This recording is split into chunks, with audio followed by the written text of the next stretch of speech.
गुड़िया बहुत खुश थी क्योंकि आज गुड़िया की नानो जो आ रही थी। पीपल के बड़े पेड़ पर बैठी गुड़िया अपनी नानो का इंतजार कर रही थी और फिर उसे दूर से ही अपनी नानो आती हुई दिखाई देती है और वो खुशी से उछलने लगती है।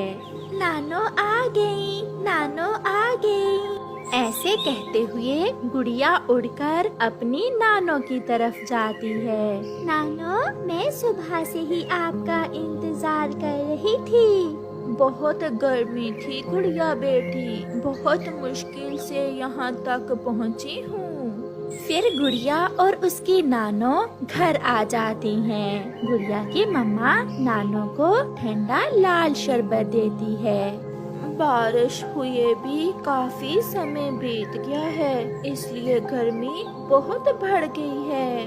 नानो, नानो, मेरे लिए क्या लाई है? मैं अपनी गुड़िया के लिए लाई हूँ छोटी सी गुड़िया। ये कहते हुए गुड़िया की नानो अपने थैले से गुड़िया को एक गुड़िया निकाल कर देती है, जिसे देखकर गुड़िया बहुत खुश होती है। माँ, सब पड़ोसी ठीक थे क्या? हाँ बेटी, सब ठीक थे। तुम तो आई नहीं मुझसे मिलने, सोचा मैं ही मिल आती हूँ। फिर वो सब ऐसे बातें करते हैं। फिर शाम को गुड़िया की मम्मा नानो को खाना देती है। मम्मा, मैं भी खाना नानो के साथ ही खाऊंगी। हाँ हाँ, क्यों नहीं, मेरी बेटी मेरे साथ ही खाना खाएगी और मैं नानो के साथ सोऊंगी भी। फिर गुड़िया और उसकी नानो खाना खा लेती हैं। उन दिनों गर्मी भी बहुत बढ़ रही थी और जंगल में मच्छर भी बहुत था। पहले तो वो सब बैठकर बातें करते रहते हैं, मगर जब गुड़िया की मम्मा सोने के समय अपना पंखा चलाती है तो वो खराब था। एक धुआं सा निकलता है और थोड़ा सा चलने के बाद पंखा बंद हो जाता है। ये क्या हुआ गुड़िया बेटी, इस पंखे को भी आज ही खराब होना था। मम्मा, पंखे की तार जल गई है। उधर मच्छर भी नानो के गिर्द गिर्द था। लगता था मच्छर तो आज गुड़िया की नानो को उठाकर ही ले जाएगा। रानो बेटी, यहाँ तो मच्छर बहुत है, मैं बहुत थकी हुई हूँ, कैसे नींद आएगी? आप चिंता न करें माँ, मेरी पड़ोसन कव्वी के घर में एसी लगा हुआ है। आज की रात हम सब वहाँ चले जाते हैं।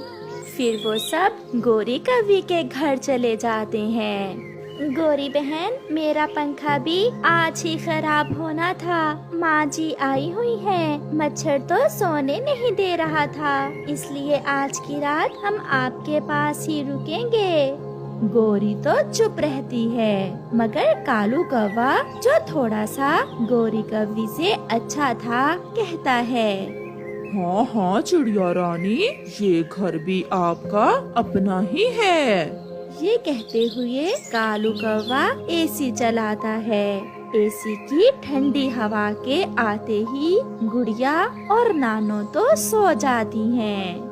चिड़िया, मैं चुप इसलिए थी कि एसी का बिजली का बिल भी बहुत आता है, मैं तो कभी कभार ही एसी चलाती हूँ। कोई बात नहीं गोरी बहन, इस बार जब बिजली का बिल आएगा तो मैं उसमें से कुछ पैसे दे दूंगी।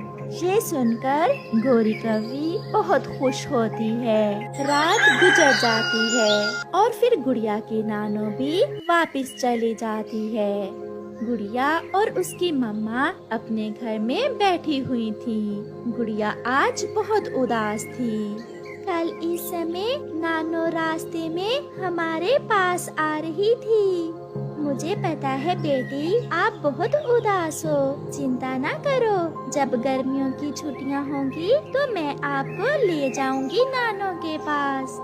ये सुनकर गुड़िया खुश हो जाती है। ऐसे ही कुछ दिन गुजर जाते हैं। अब तो गोरी हर रोज ही एसी चलाकर सोती थी।